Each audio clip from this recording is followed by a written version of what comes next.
everybody, this is Football Psych Time, Coach Man Mike. It's Lord Sarge coming at ya!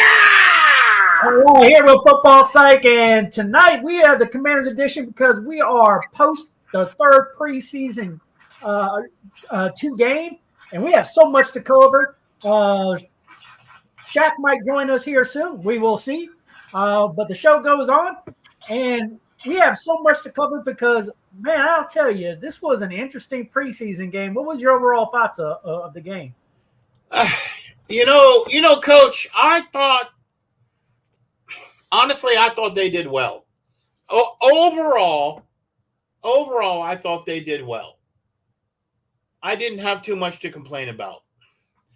Obviously, I'd like to see some plays come back, but I saw some really good high spots in there, and I saw some low spots, right? Mm-hmm. Maybe the kicker. Yeah. Well, we're going to talk about position battles across the board tonight because I think that we need to really break this thing down and get a little bit deep in some areas to figure out what's this team doing well, where is there holes, maybe where can they probably try to improve on because, we really only have 2 weeks to go. One more preseason game, and it is football time. And I'm not sure this team's really open. Yeah, I have to agree. It's a coin flip, right? Yeah, it really is. And so we're going to talk about the different position battles tonight. We're going to talk about the quarterback position. We're going to go through each of the offensive positions. Large Sarge, you want to talk about defense? Any overall parts of defense you want to talk? You just want to break it down all the way. Listen, I did my coach's film. I have a few notes. Oh, my gosh, man. I cannot wait for Large Sarge's notes. This ought to be too good. How do you pass up on something like that? Oh, my gosh. Well, you don't pass up on this, that's for sure. Yeah. Hello. So anyway, hello, everybody. Well, you guys see the banner below. Make sure that you guys participate in the chat. Large Sarge will respond to your stuff when you have it. If you know people text them, tell them to get on, start chatting. Let's talk football, man. Let's talk football. This is a show for everybody to participate. Commanders football, Coach. That's it. And you know what? I'm not here to listen to myself speak. So let's go. So first up, quarterback situation. I've got news to report out of Washington. Jaden Daniels has been named the starting quarterback for week 1. That was a pretty obvious one, don't you think there, Coach? Yeah, I do. I don't think it was ever really a position battle, to be honest with you. I think we talked about this a few weeks ago. The reason why the coaches don't do that is they want to see a rookie come in and earn it, right? Learn the playbook, build the respect from your fellow teammates, show that you can command a huddle, do the things that a starting quarterback's supposed to do, but we're just not going to name you week 1 starter until you show those things to us. It was inevitable all along. And I think the nail in the coffin on this one was when Mariota got hurt. I don't even think it was a question then, Coach. I think he had this wrapped up. Seriously. He's been efficient. He hasn't made any major mistakes. Yeah, and, you saw the first preseason game. And, I don't think anybody can forget the first pass that he made to De'Ami Brown there on that first drive and then scrambling for the touchdown and leading that first drive for a score. And he was a one and done on drives for preseason game 1. Mistake-free preseason so far. So, of course I'm going to give it to my guy, right? Mariota's supposed to be the backup. And unless he came out and just handed the ball off for a fumble, threw 5 picks, did something like that, this boy was going to start. Yeah. Okay. I see Jim's on. Hey, Jim, welcome to the show, bro. Nice to see you on. Thank you for your support. Old guard. Yeah, old guard guy. Ugh. Good stuff. Hey, if anybody else is on, make sure you put comments on there. We want to shout you out. We want to see that you're participating. Wait. I got something for Jim. Hold a second. You got something for him?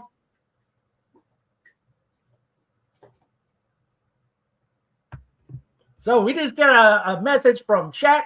He is trying to log on. So all you guys that are waiting to listen to Shaq, we'll spur analysis here soon. Look at that. Large Sarge is now Sergeant Shin. All right, there you go. That was for Jim. That was for Jim. Man, we appreciate you, Jim. Please tell Cassie we said hi. And like I said for fans, Shaq's getting ready to come on here real soon. I'm looking forward to that. So we get him on here, and we're going to get this positional breakdown that's happened. So, like I said, Jaden Daniels, the starting quarterback for Week 1. I think it was a no-brainer decision. I mean, who else do we have on the roster, really? Like, no one. And with Sam Hartman hurt. Coach, I disagree. I disagree. Why? Why I disagree. All right, who else do you think we got on the roster? Driscoll. Look good. Jeff Driscoll, I think. Good. I think he looked okay, and I think he's still going to be in a good battle for the possible backup job. He was efficient. He was solid. He read it well. There's a couple sacks he took. He's young, but right. Overall, Jack is back on. Jack, what's going on, buddy? Welcome to the show, my friend. Man, I love it because he's a chatter. Get in here, Shaq. Where's Shaq? I don't see him yet. Yeah, Shaq's getting on. He's saying something about setting up his camera. So we'll get him on here. And I'm going to wait a little bit longer before we get into these position battles. But, Jack, welcome to the show. Glad to have you on board here. Make sure you see like the invite that everybody else says. Invite some friends. Tell them to jump on because this is where everybody gets to participate. Hey, Jack Miller. Welcome to the show tonight. We're sorry we're late, but we're on. We're here.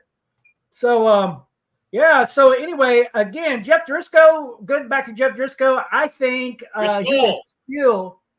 he is still competing for the backup role. It depends on if Mariota is healthy or not. We will most likely not carry 3 quarterbacks because it's not really a thing anymore in the league. If they do, it's a big decision to carry 3. You get to carry 1 for free now. Why you can carry as many as you want. I mean, you can carry 53 quarterbacks if you want, but on a 53-man roster, but teams typically carry 2. In very, very few situations do you carry 3. So I have a feeling this is going to come down to the 3rd preseason game. Is Mariota healthy enough to play? Does he play well? If he's not, this could go to Driscoll. I have a feeling that no matter what happens, a quarterback will end up on our practice squad just because we already have injury concerns. So, Coach, I need to settle this with you right now. So, okay. Last week on the show, you said the starters were going to get a full half of play. And I know. I owe you a beer. You owe me a beer. Well, now I owe you a beer, but so you're already in the hole. Owing you 3. That's good. But that's right. You're so much in the hole. You got it. You owe me 4 so many beers. Okay, you got 1 back, but I owe Shaq one too. Yeah, so I might need you to pay up on another one so I can give it to Shaq. Oh, I love it. But listen, Driscoll, I watched it close. Listen, I went back, I reviewed, I went back. That's all I've been doing the last 2 hours after I chowed down on some macaroni and cheese and barbecue chicken and a little whiskey. I will tell you what Jeff Driscoll has He done. Looked efficient. Yeah, I think he looked like backup material. Yeah, he's definitely backup material. He's definitely not starting material. But but I think the overall idea for the team is that you really want Mariota in that spot. Sam Hartman had an outside shot, but now that he's hurt, I think he is probably the practice squad guy. So now it boils down to, does Hartman or Driscoll get the backup job? And do you even contemplate keeping 3 on the roster? That's a tough thing to figure out. Commanders keeping 3 with the leg injuries every freaking year? Yeah, you do. You put 3 on. You don't have a choice. That's our legacy. You do have a choice. It's called, narrowing down to a 53-man roster. And there's a lot of holes on this team. And you got to manage those spots very, very delicately. Well, they need 3 QBs, and that's it. Period. The end.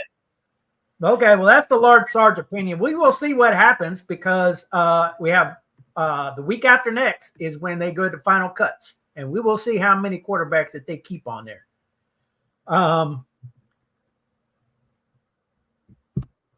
So Jack made up a really good comment. Sam Hartman, the danger of putting Sam Hartman on the practice squad is that other teams will want him. And Jack, you are absolutely right. Paying for our services is, teams do that anyway. But you have a very valid point. He is so well, coveted, and also so much where he even got drafted for the UFL if he wasn't picked up by a team. I have a feeling he's going to be signed if healthy. And so that's the part that really makes things jump. All right. Jack is here. What's up, Jack? Dear Lord, there he is. Hey guys, sorry for being late to the party. Man, you already fumbled the ball, man, and we are down by 14. No. We need you in the game, man. Get off the fence, get in the game, man. We need you to make plays. Hey, I'm here. People on hold for you, Shaq. What are you doing? I'm so sorry. I had to run from. I was just leaving from inside the city, so traffic can be a little chaotic. That's right, lovely DC traffic. So anyway, we were talking about the quarterback situation here, and Large Sarge believes Jeff Driscoll's won his backup job. What say you, there, Shaq? I agree. I think you agree? I agree. I think he beat Sam Hartman out for that last Hallelujah. I think, and this is why I feel like he beat him out. Hallelujah. As much as he's playing, he's playing a lot. He's playing a ton. He has an understanding of the playbook. He doesn't look sharp, but he has an understanding of the playbook. With Sam Hartman getting hurt, that made him ruin his chances of making the roster. Yep. Do you think he's a practice squad player at this point? Jeff Driscoll's going to be practice squad. Yeah, you think Mariota's going to be the backup then? Yeah, Mariota's going to be backup. That's kind of my thought I'm going to disagree with both of you. Mariota's done. He's out. It's going to be one of two things. Hartman gets healthy and he's the number 2, and or they put Hartman on the practice squad, kick Mariota to the curb, and put Driscoll at number 2. Oh man, we might need to write this down because I need more beer bets. We need more beer bets. I'm going to say it right now. So, all right, Large Sarge, I'm going to get you down for record. So, what do you say is going to? Mariota, see you later, buddy. Mariota is gone. I'm gonna tell you why I don't agree with that one, Large Sarge. I'm gonna tell you why. All right, let me finish with Large Sarge because I want to get this thing written down. So you say Mariota is gone, and you say Driscoll's the backup, and you think Hartman is on the practice squad? If Hartman's healthy, he's the backup, and Driscoll's practice squad. Mariota's gone either way. He's not in the top 2. So you're saying it's going to be either Hartman could be Mariota on the practice squad, could be, or Driscoll as the backup. But it's Hartman or Driscoll as backup. Absolutely. I totally. All right, I'm done with you, Large Sarge. Shaq, tell me what you got. Now, I agree. Jaden Daniels is the evidence starter, of course, right? Yeah. So, Mariota's going to be backup. I'm going to tell you why. Because we need veteran presence. Jeff Driscoll is not going to give any kind of veteran guidance, mentorship, or leadership. Mariota, though he has had a suspect career, has been starters in Tennessee, in Atlanta, so he knows what it feels like to be on winning teams and operate under fire.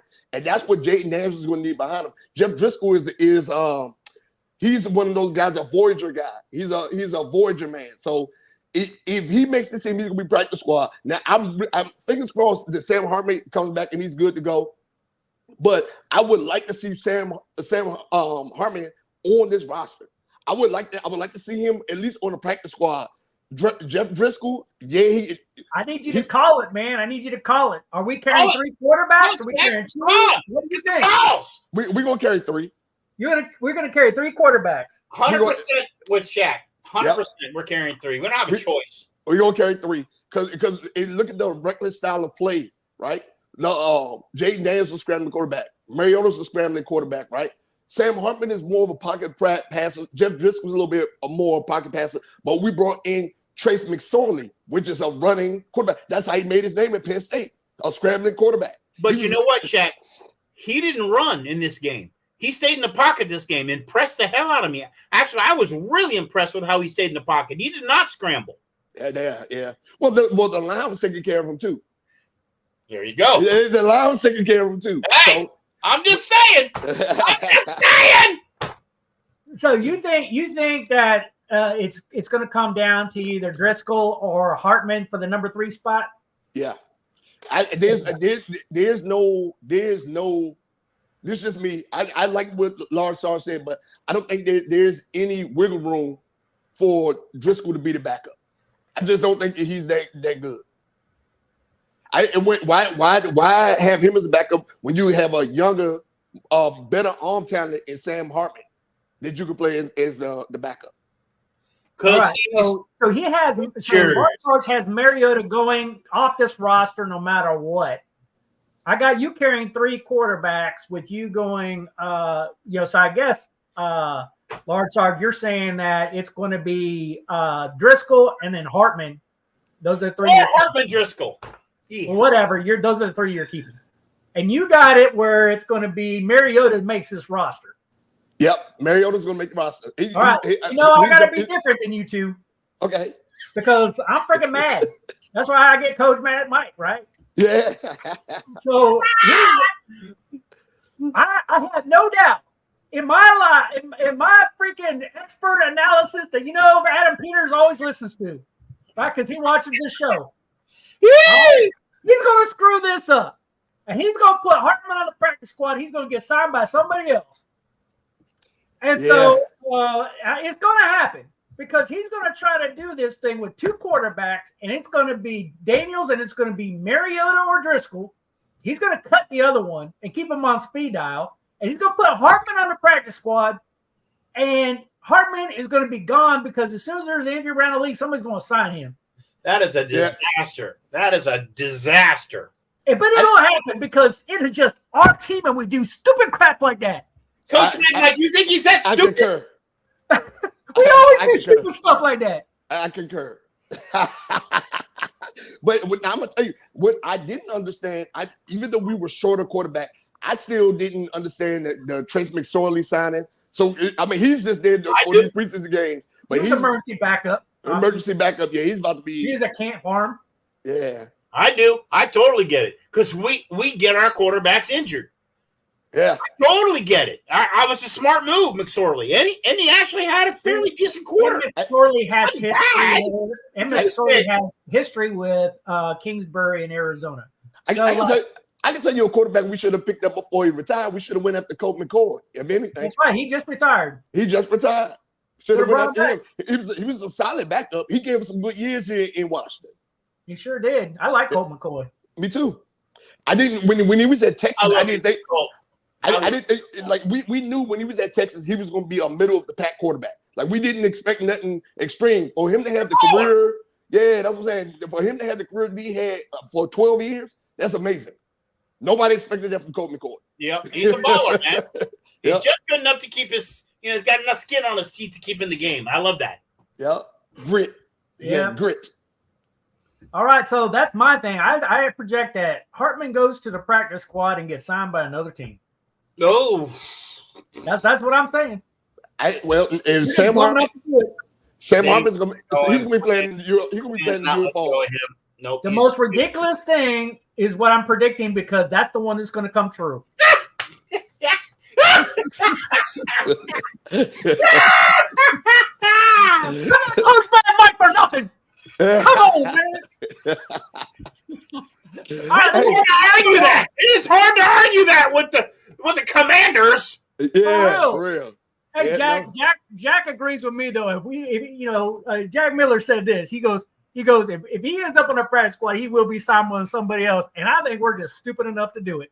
So I am telling you, because Sam Hartman, he is a battle-tested, proven quarterback. I'm still surprised that he went undrafted. Yeah, I'm still amazed by that. Like this guy went undrafted. How does somebody in the 7th round not even pick him up? And then you got guys like Hooker and what's the other guy name? Stedman, Bennett Stedman Bennett, whatever his name is. They played in Georgia. He wasn't good in college, so he out there looking like a bum in LA. Like, come on, man. And you got Sam Hartman to go undrafted. Yep. Yeah. Stetson Bennett. That's Stetson Bennett. It was interesting. I tell you though, I believe Sam Hartman with you. Like he's your guy. I know that, Shaq. I really believe you. Like if he would have stayed healthy, he had a real good shot running in this. Now I think he's a little bit behind. Yeah. We'll see if he gets healthy this week, and let's see if he gets on the field. He needs to be on the field this week. Yeah. If he's not on the field, he's on the practice squad. It's the same thing with Mariota. Mariota needs to be on the field this week. It's not going to happen. It's not going to happen. Well, we'll see. If he's not on the field, I'm not sure he makes the team. That's what I said. That's what I'm saying. Because we really ain't seen nothing from him. Yeah, nothing. We ain't seen nothing from him.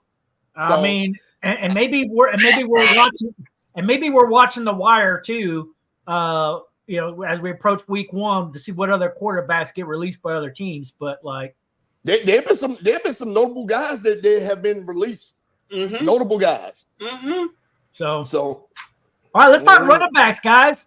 So how do you think our running backs, like we said before this game, like after first preseason game, we needed to see Eckler play. We needed to see Robinson play. How do you guys think that they did this week? I think the running back core is the most complete core we have on the offense. Yeah, you know what else I liked? I thought Rodriguez did a pretty good job too. Yeah. Well, I like Robinson busting out for two first down runs. I like Eckler catching the ball and busting out for an 11-yard catch. So for what they played, our top 2 guys made their stats, got off the field. I don't have a problem with what they did. I don't have a problem at all. I think they did great. And Rodriguez as a number 3 back, I agree with you. Looks pretty solid. I'm gonna tell you, McNichol's been stating his case though, because he's been carrying the load. He's been stating his case for position, at least on the special teams. He's been stating his case. And I will tell you, it's not uncommon for a football team that does not carry a fullback to carry 4 running backs. Right. Yeah. Right. So all 4 of those guys can end up making the squad. Yep. Now they lined up in a fullback position during the game. Did you see that? Did you catch it? Yeah, they do that with tight ends, and they do that sometimes for the purpose. And John Bates, I was like, hail to the Redskins! Yeah. well, John Bates has that blocking ability to him, and John Bates will be using that kind of capacity quite a bit. I think that's smart. I think that's just smart money. I loved it when they rolled out that play. Now, since we're talking now, wait till we get to the receivers, because we're going there right now. Receivers, let's talk about it. On MSN just posted an article 45 minutes ago stating that the Commanders should a desperate need of helping their receiving core, and they should sign Juju Smith-Schuster. I would like that signing actually, because he's a different kind of receiver than what we have on the roster right now. You need Luke with his lightsaber. Luke, catch Luke. Kill him with a lightsaber, Luke. I know I gotta go for it, but it's my lightsaber. Luke McCaffrey. I think Luke is safe. I think Luke is safe on this roster. So, like, you don't have to worry about Luke. But I think we need help. I agree. I agree with the article. Did you see Terry catch that ball? Did you see the ball he caught? And yards after catching that ball? That's right. Here's the big issue about what was put on the Washington Wire and it was said by Dan Quinn when they asked, and he's like, he's not clear who the number 2 on this team is. The number 2 receiver. Well, I told you they offered De'Ami Brown is available for trade. And so he's available for trade. And then he's available for trade. The Martavis Bryant, we don't know what we're going to get from him. Wait a minute. Right? We don't. Terry's number 1, and Dotson's not number 2. No. Dotson right now is competing probably for the slot position right now. Yeah. Luke will back him up because Luke ain't ready yet either. And then not only that, Lawrence Sarge, Dotson is struggling with this playbook. They've said this multiple times. What about Brown? I actually like De'Ami Brown for the outside receiver position, but he's battling with Zacchaeus for that spot. Zacchaeus is looking really good. He's looking like, wow, who is this guy? Good. Yeah. Like, they're not ready to call yet. This is going to come down to this third preseason game and who steps up. Well, so now Jahan Dotson, another one of Ron Rivera's bust picks. If Jahan Dotson don't prove himself this year, he's another one that's just going to be packing his bags. Jamie Davis, like I said, all Ron Rivera first round picks have been bust. And when he picked up Jahan Dotson, so as I seen him, I said, why is this guy is small, 5'9", 165, 170 pounds. Like, come on, man, we need big body receivers. The those guys make great receivers, man. There's a lot of receivers in the game that have been short like that and fast as hell and could cut like crazy and have been totally, awesomely, insanely successful in the NFL. I give you one, Deshaun Jackson. Yeah, Deshaun Jackson. But he was injury prone. True. Yeah. He was injury prone. You had Wes Welker. You had exactly. You had the guy from Seattle, Judy Edelman. Yep. So there's been guys that are out there, but I will tell you what, I like Juju Smith-Schuster because he's 6'1", 215 pounds. Yeah. He's got a little bit of height to him. He's got a little bit more of beef to him, but still. But again, he's a remember when Juju Smith-Schuster played in Pittsburgh, when there was AB was their number one receiver, Juju Smith-Schuster was carrying the load because everybody was doubling down on AB. Remember that. Yeah. So he's nobody's number one because he's not a good route runner. Yeah. So he's nobody's number one. We don't need him to be number one. We got Scary Terry. That's right. We just need him to come in and be a distraction. And I really want to see how Martavis Bryant is gonna add value to this offense. Because again, we haven't seen him in football in forever. So picking him up off the streets, I want to see what kind of condition he's in. I want to see how he hits. 5 years. 5 years, Shaq. Come on, That's man. a long time out of football. Yep. Yeah. Jack Miller saying Z can separate better than Dwambi can. And it looks like it. I agree. Well, they got him back there. You don't think so, Coach? You don't think so? He can't separate better? At least in the plays they're calling in this last game, it looks like that was the case. Yeah. But they also didn't have him lined up on the outside a lot. You know what I'm saying? Right. So it's like Yeah. You know what I'm saying? It depends on where they place him at. The special teams he got on lock. He has that on lock. Right. All right. So Jack Miller says we have one guy out there that's taller than 6'2" in the receiving corps. Who is that? Martavis Bryant. Mm-hmm. Martavis Bryant. We signed him. That's a football 5 years. I like him. I like him tall and thin on the outside, and I like him short and fast on the slot. That's how I like him. Yeah. And you know I can call him, Coach. I can call the slot. You can call slots. Yeah. And so I think we're okay at slots. You know, obviously Scary Terry's got the number one job wrapped up. We got to get him help though, because like what you said, like if you actually have someone that's somewhat respectable on the outside, they can't double cover him as much. Yeah, because right now there are no real threats. If you look at last year and during the season, right? They was running spot coverage on Terry McLaurin. Every time he went down the field, you see there was always two people around him. He was getting bumped and chipped by linebackers, stuff like that. They kept overhead coverage on him. So it's like who's going to take the slack away? Because right now that wears down. He's an amazing receiver, but that wears down on the body. 17 games of getting chipped at, bumped on the line, and then making these crazy catches, getting hit by safeties. Come on, that's gonna wear him out. Yep, it is. So he's gonna get some wear and tear. There's no question. I agree. So I mean, if Doxson will do it, Doxson needs to step up because right now, like I said, all the Ron Rivera first round picks have looked like busts. One is gone. Chase Young is gone. Jamie Davis is fighting for a job. Emmanuel Forbes is a bust, essentially. Jahan Doxson been getting injury prone. Like these are all Ron Rivera's guys. And we questioned, well, me specifically, I questioned every single one of these picks. Why did we get Emmanuel Forbes when we could have got Christian Gonzalez? Why do we pick Chase Young when we could have got our franchise quarterback? You know what I'm saying? So it's like, come on, man. And the other question where they, you know, to me, I question every one of those picks, but I also question under the Ron Rivera era whether or not we had any kind of player development program at all. Did we just throw them to the wolves, or did we actually try to develop these kids? It seemed like he checked out, man. Yeah. Like after the third game, I think Rivera was checked out totally.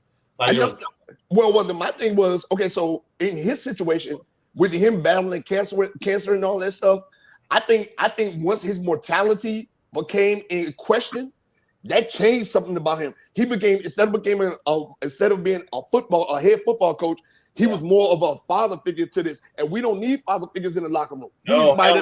We don't need that. So he became more of a father. People loved him. They loved to rally around him. But as far as his decisions when it came to play calling and stuff, it just wasn't there.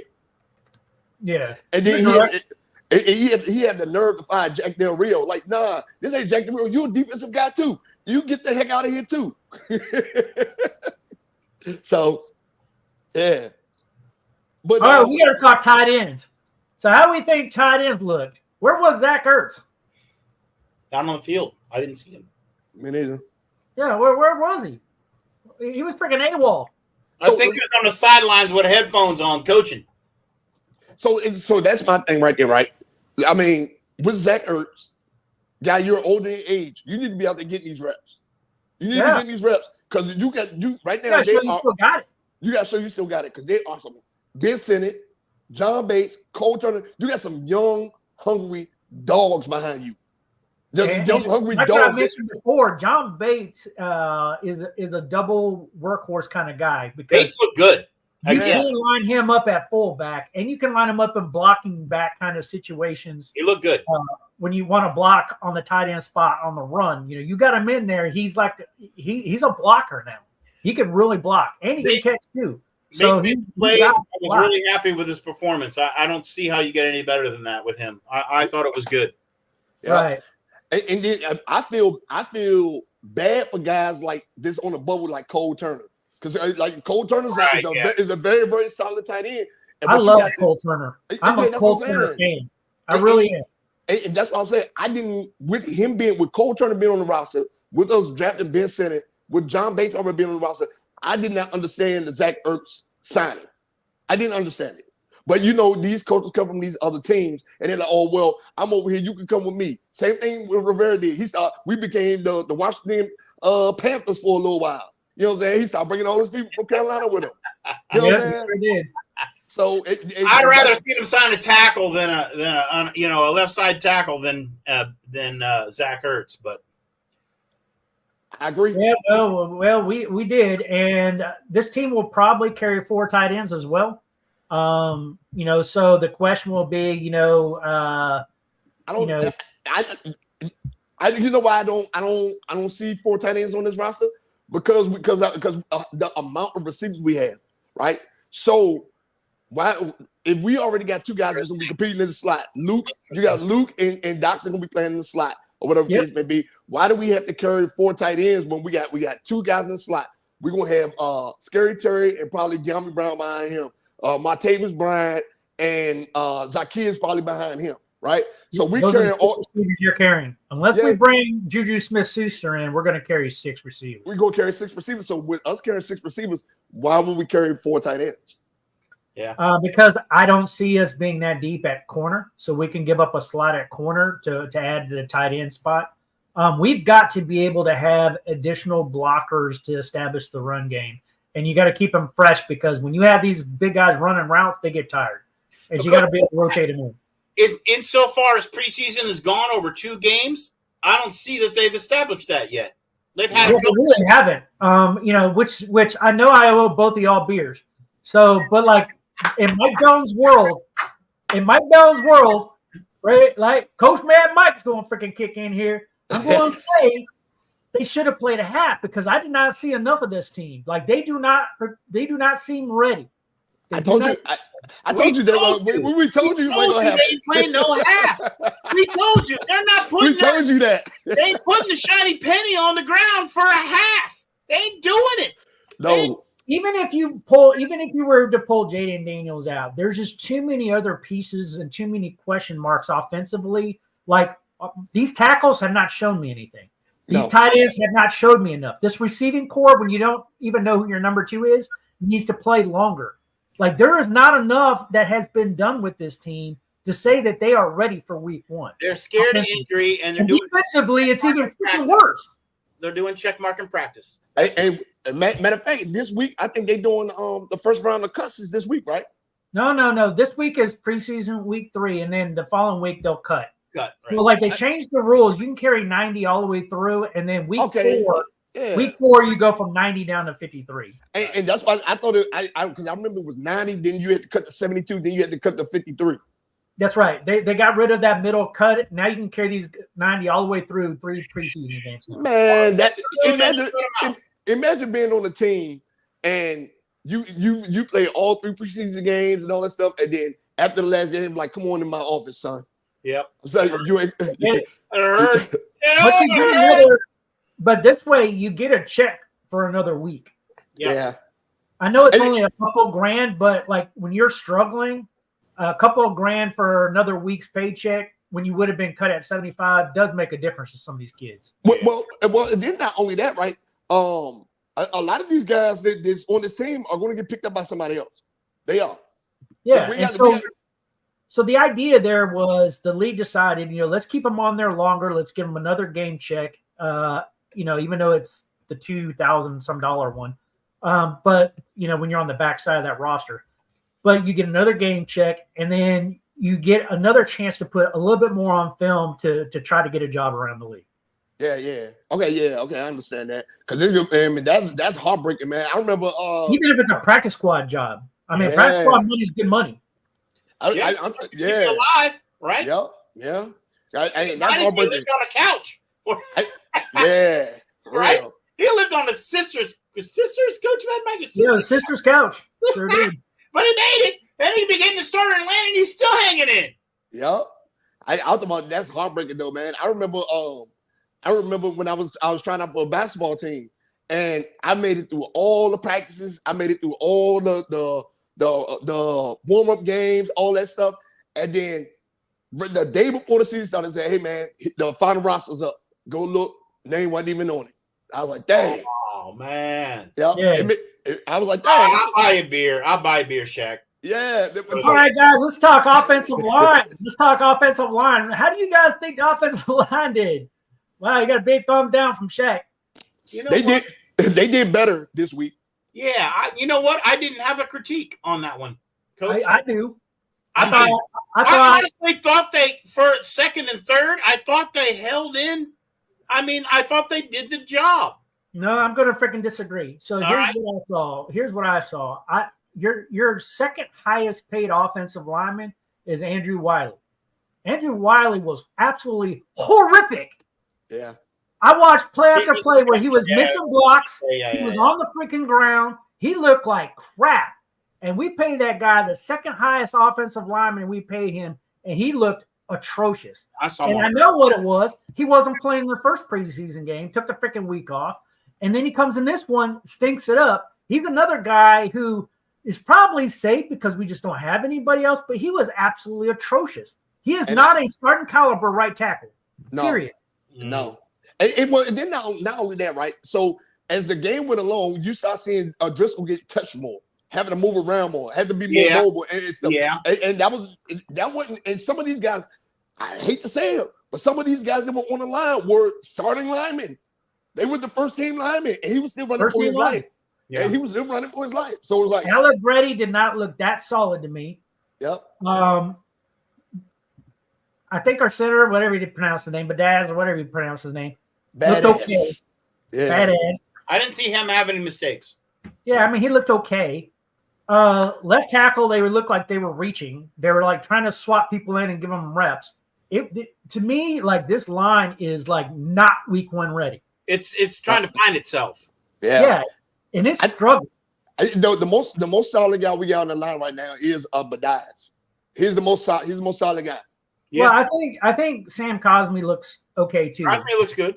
Yeah. But like it's not enough. Obviously, you got to have 5 guys up there to protect. We got the shining penny as the new quarterback, and I will tell you, they can sustain a drive, right? They've proven some of that. Yeah, exactly. But 60 minutes of football every week.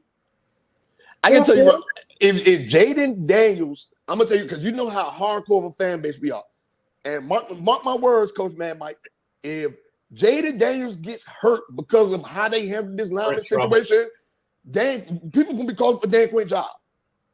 I'm talking about year one. If Jaden Daniels gets hurt because of how we handle this offensive line situation, people gonna be calling for his job. Hey, I'm telling you right now, because we up are. here in Washington. Oh Yes. yeah. Yeah. Oh yeah. Of course they will. Yeah. We Yeah. ain't the only people talking about the hole at left tackle. We're not the only ones out there doing that. So Yeah.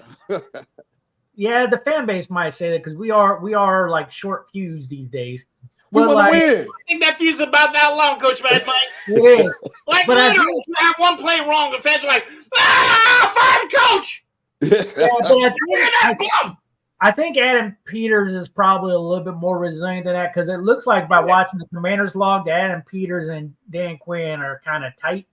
So he might have a little bit longer a leash than what the fan base would allow him to have. I still remember the Gruden days when I remember going to the game and it all fire Gruden, fire Gruden. I was sitting there. I'm like, man, talking about it. Yeah. In the booth, there's like, oh my dear, what's going on? They're calling saying fire Gruden. Yeah. Oh yeah. Y'all know I didn't like the Dan Quinn signing anyway because I don't like Cowboys people, period.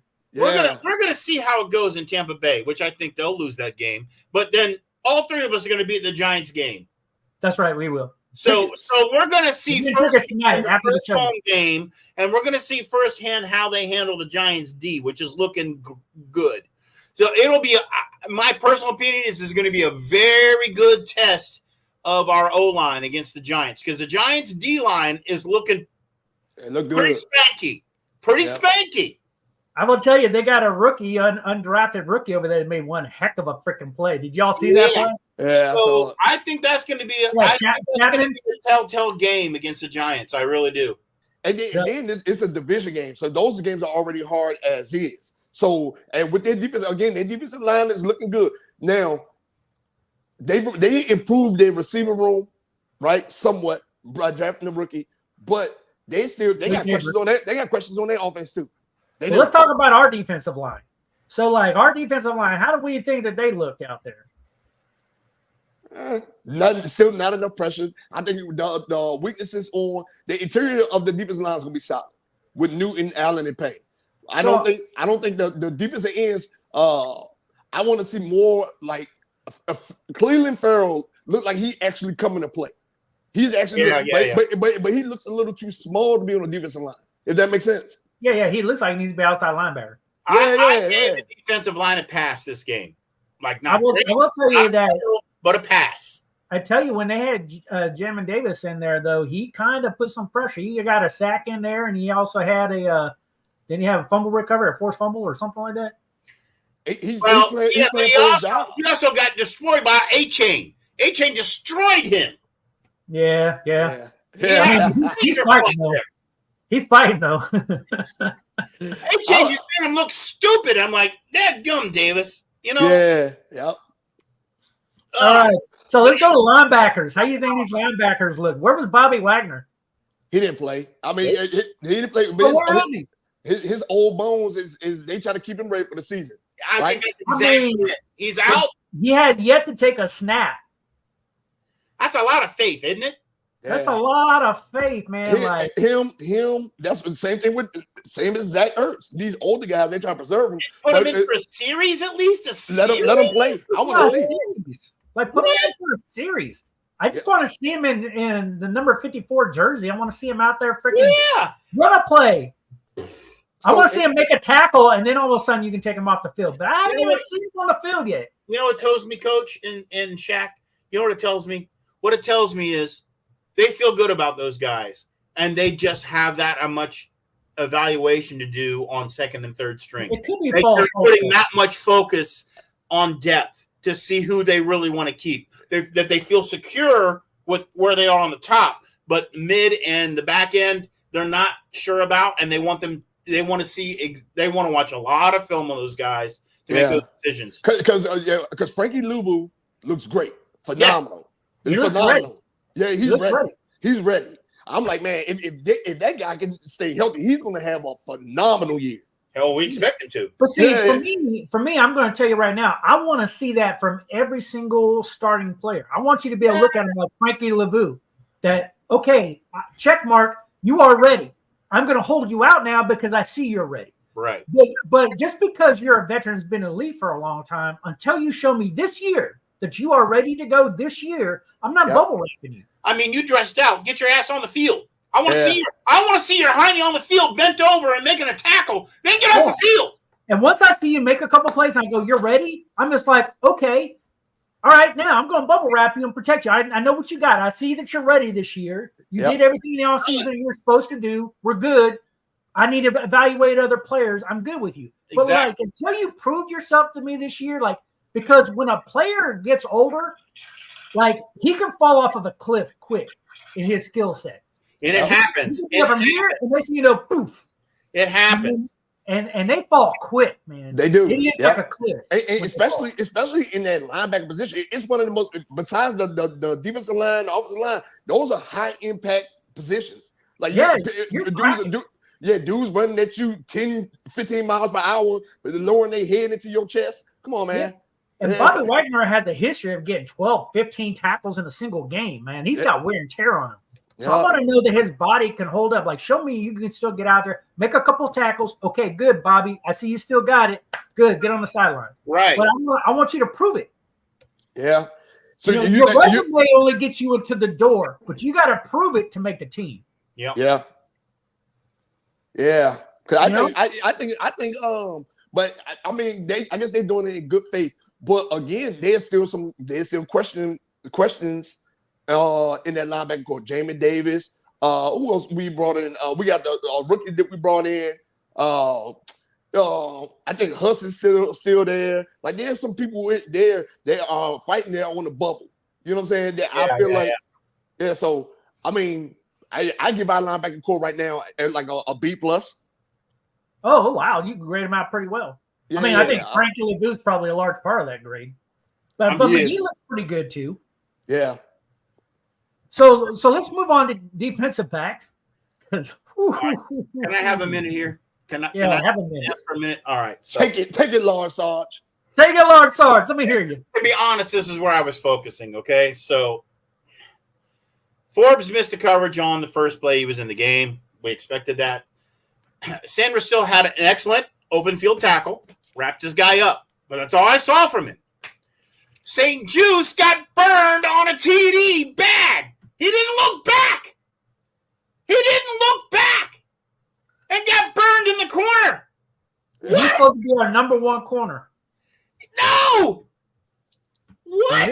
Go back to the training camp. Reeves is out there. He's running around. He's doing good. Laid out an arm tackle that got broken. I'm like, Reeves, what are you doing? Come on, Reeves. We're paying you more than that. Woods. I know he's deep. I know he's really deep. Woods didn't look back on a coverage and got burned. So I think our secondary, to be honest with you, Sandra Stills is a standout, in my opinion. I think he looks good overall. He's ready to start. He's got a lot to learn, but he's ready to start. The rest is all. Oh dear Lord! Oh dear Lord! I get all that time with Daryl Green. I'm gonna tell you who is going to stand out. Yeah, I'm gonna tell you. I'm with Daryl. Yeah. Derek Forrest. I think he's gonna be a standout this year in the secondary. Yeah, I think Derek Forrest is probably going to be the starter back there. So and probably across from Jeremy Chin. I mean, I haven't seen enough from Jeremy Chin yet. I saw some highlights where he's making great plays in practice, but it hasn't translated into preseason games yet. Yep. So, but I think he's pretty good. I think I think St. Juice is going to end up winning the starting job just because there's nobody else. And he's going to be across maybe. Right. Only thing we had to do was pay Kendall Fuller. Yeah, Kendall Fuller was my guy. Yeah, that's the only thing we had to do was pay him. And you know what? What he got paid for by leaving, we could have afforded that. Yep. Yeah. Like only thing now, Kendall Fuller, unbelievable. Let him walk. I mean, of course we cut like Apke and all these guys, but Kendall Fuller, I'm like, come on, man. Like, why? Unbelievable. Kendall Fuller was one of those guys that I would have signed along with Montez Sweat. Both those contracts were very, very. We have the cap space where we could have assigned both of those players. What were they doing? And our defense would be a hell of a lot better with those two players on. I don't know why we didn't go after Stephon Gilmore. That's right. And Stephon Gilmore for $10 million, we have that. Why didn't we match that offer? Yep. Why don't we had pay that. him 11 and to get him in our facility? Yep. He's working 11. He's ready. Now, Yeah, he's ready. He's ready. Now, again, with this one, remember last week I was beating up on Emmanuel Forbes. And every week he gives me reason to do it. I'm telling you right now, I don't think he's not going to start. He's barely going to get any player time. Don't be surprised if he be a special teams guy. Or he don't make the roster at all. Yeah. Shaq, Mike. The thing is Mike knows this well because all last year I was crying about Sutton with the Lions. How Sutton just let the team down over and over again, and Forbes is our Sutton. Forbes is an exact carbon copy of Sutton. Well, the issue that we have is we'll probably carry 5 corners, but like we don't have 5 corners really that we could say that deserve these positions. Nope. Because the top 5 right now, it's very, very hard to determine who the top 5 are because you go, okay, it's St. Juste, it's Davis, it's Sinistril. Okay, Forbes is in that conversation where you like him or not. And then who's number 5? It's really, really hard to say, like, and a team's going to carry 5 corners. Yep. Some carry 6. But I just don't see that we have that corner that's, so to me, I would say Forbes is safe just because we don't have a better option. Well, no, I'm going to say this, right? I'm going to say this. He is not safe because after the 3rd game, when people start getting cut, when we start looking into the waiver wire and stuff like that, offensive linemen and defensive backs should be a priority for them to be looking at in the waiver wire once people start getting cut. Yeah. Yeah, I get that too. But that means we really need 2 corners because if you get rid of him, all you really have is Sinistril, Mike Davis, which I don't think is doing enough, and St. Juste. I mean, to me, and St. Juste isn't. I think Sinistril is the only keeper, and he's a rookie. Juice got squeezed. I don't think there's any juice in it. I agree with you, Lars. So I was like, with Benjamin St. Juste, he always gave the backup cornerback kind of feel. On what team would he be a starter, if that makes sense? But here he is. Listen, it's a corner route. You read the D. You pursuing. You go all the way into the corner of the end zone, and you never look for the ball. At what point do you say, "Okay, I need to be on the bench, coach"? Because I need to go back. I need to go back into the film room and learn what I'm supposed to do out here. Because the reason why he's like that is because he gets burnt on his route, and he was all over the guy. I'm saying he's wanting to catch up. He was on him. He had him covered. If he'd have looked at the ball, it was a pick. Yeah, I agree. He was on him. He did not. I know you want to argue with me right now, but that's what happens when DBs get burnt. Is that they run to try to catch up. Now, once they catch up, you're right. They need to turn around, look for the ball to make the play. But like the first thing that you're taught when you're burnt is don't worry about the freaking ball. You catch up to your player. And so, he's playing catch up. But there's another series of skills that you have to learn as a DB at that point. Like, what is the receiver that you're catching up to? What is he doing? Is he looking back for the ball himself? Is his hands moving up? Because if he's moving up, his hands are moving up. It's moving up to catch the ball, and that means your hands need to be matching his hands. Right? There's a bunch of skills that you learn at that next level, even if you're catching up to a player. None of those things that we see St. Juste doing. I think he needs to go to the Darryl Green school of cornerback. I told you that maybe he did get invited.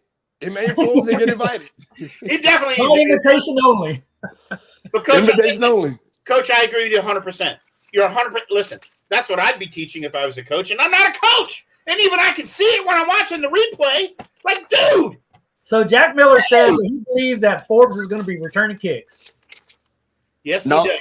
And Tremaine was the guy that he thought about that was 6'2" as a wide receiver. Tremaine.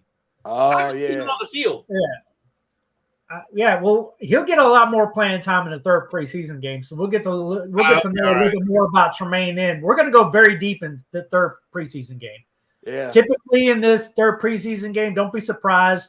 A lot of teams will absolutely sit starters because they got 90 people to go through, and they're going to go through and get film on everybody. Yeah, and I think that's what the Commanders are doing. That's why, I mean, the Commanders actually need reps with their starters. So yeah, no, I think they were. Yeah, I agree. I just think they have so many decisions to make that their decision was a series or two, keep some other guys that are older that might be injury prone out. Just keep them out. We got a lot of decisions to make.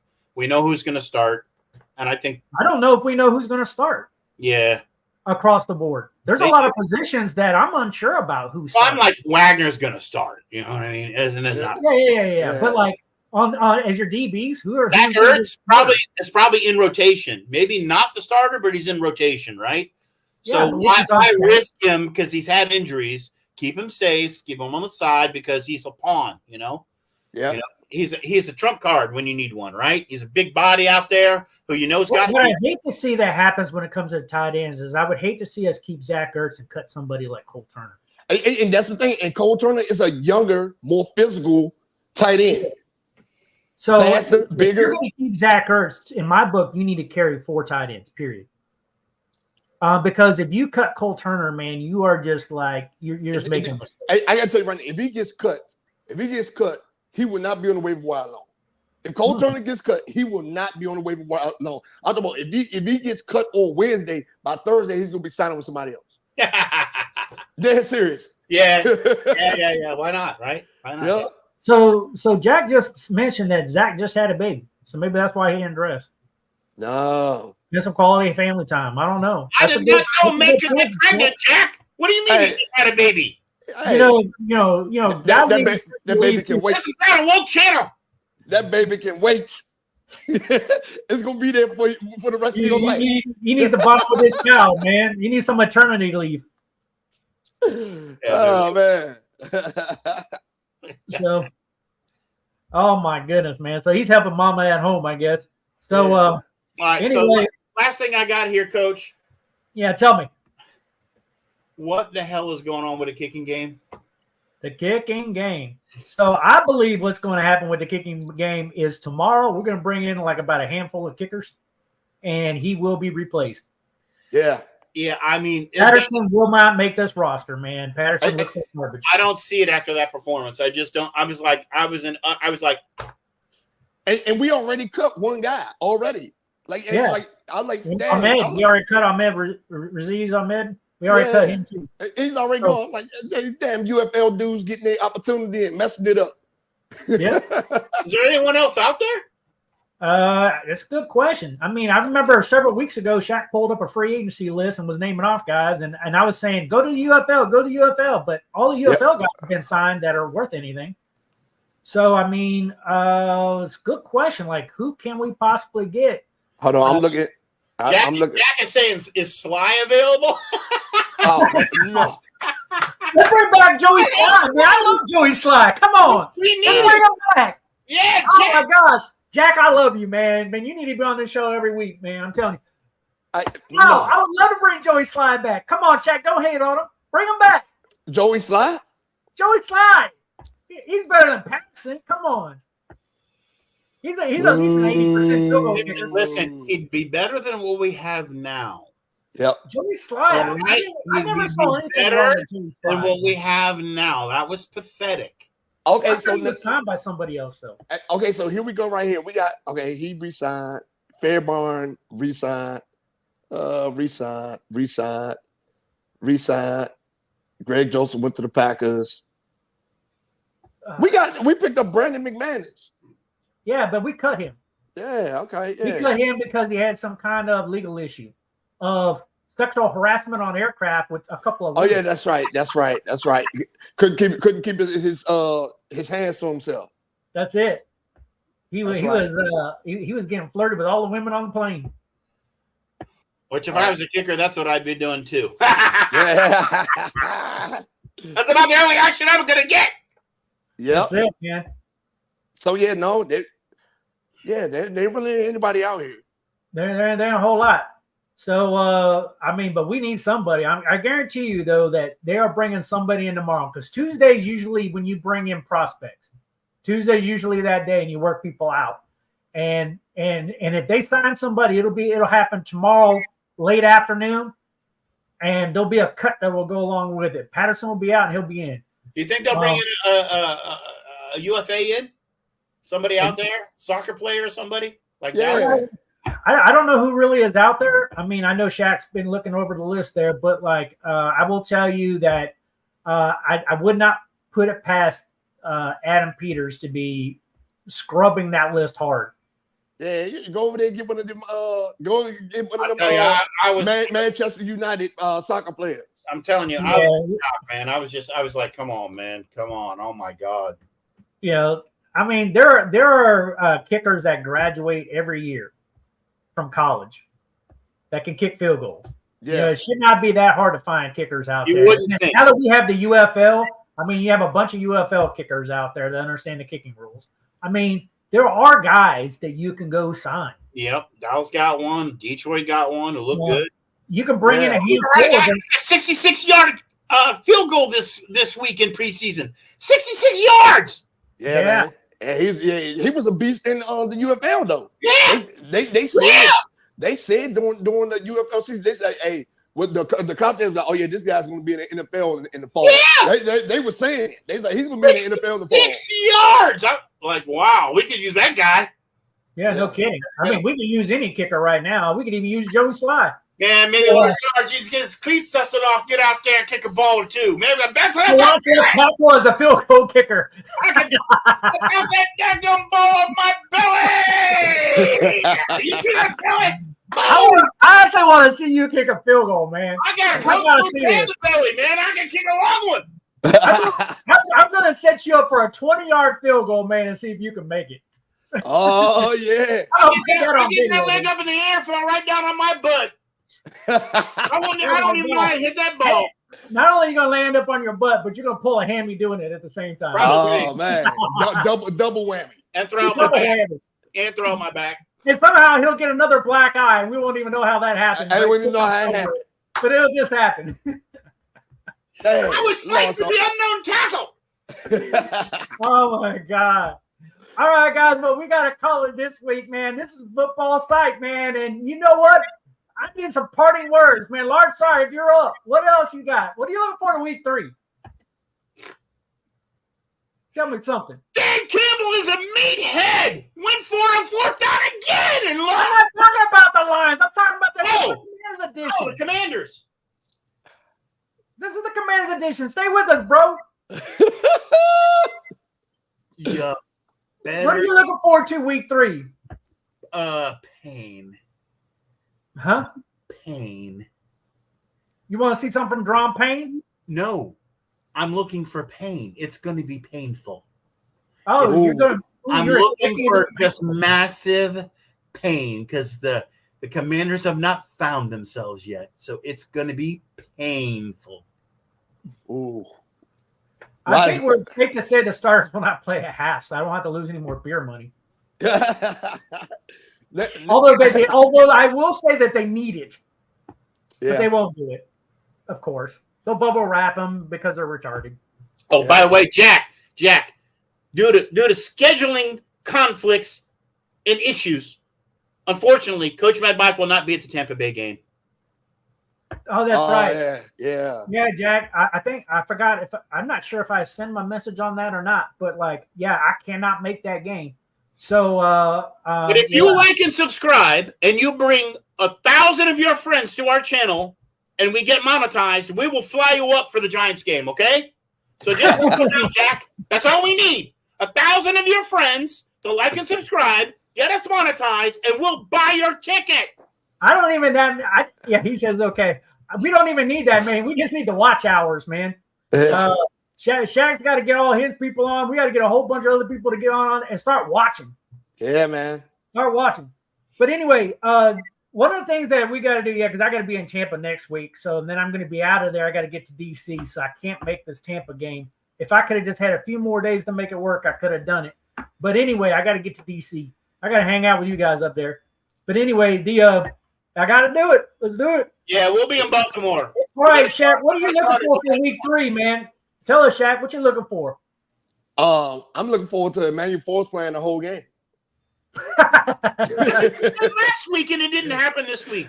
That's what you did last week. I think he's going to play the whole game this time. You think he's going to play the whole game? Yeah, he's going to play 3 quarters at least. I think. I'm going to watch this. I think he's going to play at least 3 quarters, and then I want to pay attention to the defensive ends.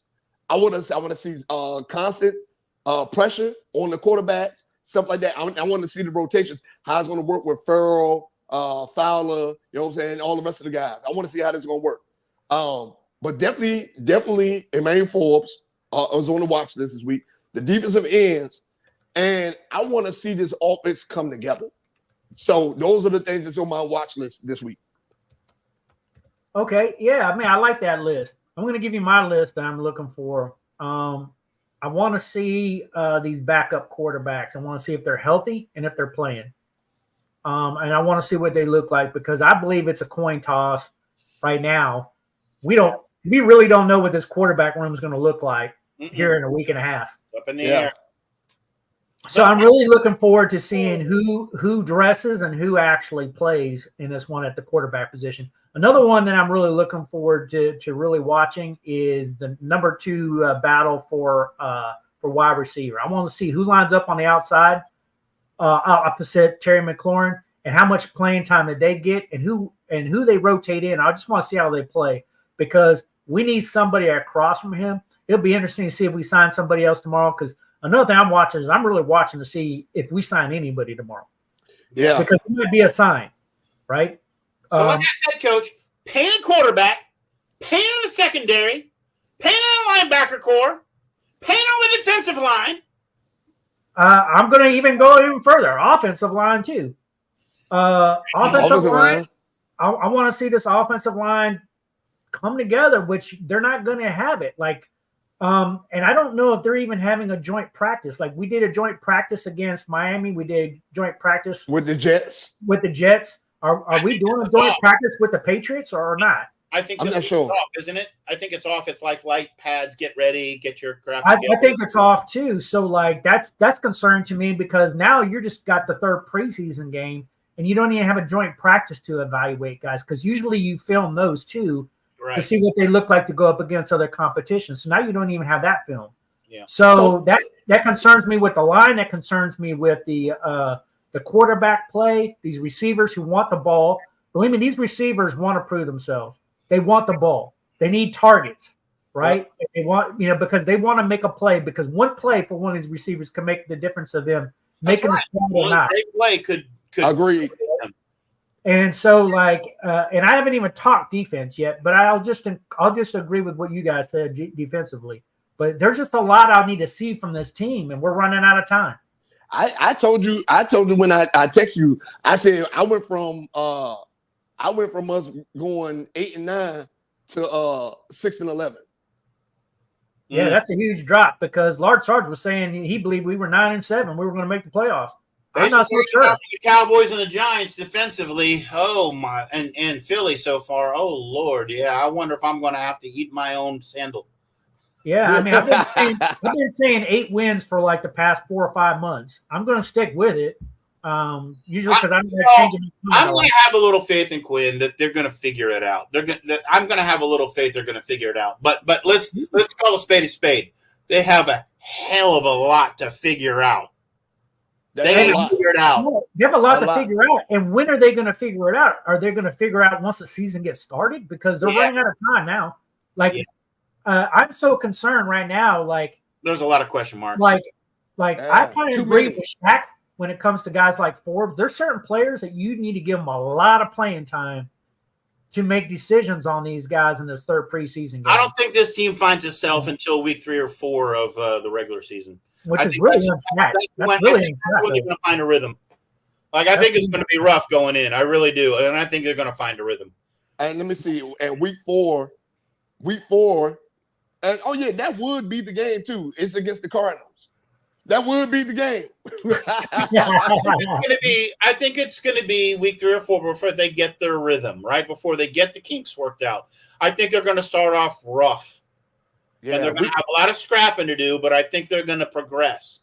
Yeah, we got the Chiefs last year. Look at the Chiefs. Yeah, week 3. Now I can tell you, week 3, they got the Bengals on a Monday night game, and the Skins have the terrible worst history playing on Monday night games. Yep. Oh Right? yeah. Yeah, The Bengals will probably kick our freaking tail. They should eat their look lunch, like have a snack afterwards, and then have a nightcap on the Commanders. But Like we'll we could start this season, freaking 1-2 in the first 3 games going into that Arizona game, because I think we can beat the Giants, but I don't think we can beat right now. Like I really thought for a while we could beat Tampa Bay. I have to I'm calling Tampa Bay now. like it. I don't Sorry, think we can Commanders fans. Tampa Bay is going to kick your butt. Sorry. It's probably good I'm not going to that game, because it's like, Now it's going to be an embarrassing game. yeah. But I think 3 or 4 games into the season is when the Commanders finally start to gel. They get their people in the position they want, with the looks they want. They figure, and they have enough practice time. I think that's what we're going to see. And then from there, they need to start winning, right? Yeah. Well, Adam Peters with that scouting department and everything else like that, they better be working overtime, because there's probably a handful of players that they need to freaking go out and get. Oh yeah. Look, Tampa Bay has a 63% win probability. Yeah, easy. There you go. I mean, that would be a hell of an upset. It'll be a hell of an upset if they go in there and beat them, right? That would be like, whoa! Yeah. Yeah. I agree, but can it happen? Not the way this team look now. No. It's the NFL. Any given day, right? That's why we love the day. game. That's why we love the game, guys. That's why we love it. All right, guys. Well, this is Football Psych, and we are out of here, guys. Peace. Peace. Yeah.